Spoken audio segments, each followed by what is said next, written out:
সুপ্রিয় দর্শক শ্রোতা, আসসালামু আলাইকুম। আমরা এখন সকাল সকাল চলে আসছি দশমিনা বাজারে। এখন আমরা দশমিনার ভিতরে গেলাম, তবে বাজার খুঁজে পেলাম না। তবে কিছুক্ষণ ভিতরে যেয়ে দেখি সামনে একটু সামনে একটা স্কুলের মাঠ আছে, সেখানে বাজার বসছে। তবে আমরা সেখানে চলে গেলাম। ওমা, যেতে না যেতেই দেখি আমাদের এক ভাই গরু নিয়ে বসে আছে। তার পাশাপাশি দেখি আরও একটা গরু বসে আছে, তবে গরুটা খুব বড়। তবে গরুটা রংটা কিন্তু সেই কালো। তবে আপনাদের দেখানোর চেষ্টা করতেছি, একটু একটু সময় লাগবে। এই তো সেই অনেক বড় গরুটা। তবে আমরা সেখান থেকে দেরি না করে অন্যদিকে চলে গেলাম।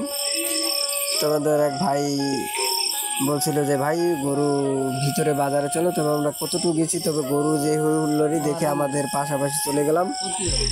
বন্ধুরা সবাই একটু দেখার চেষ্টা করবেন।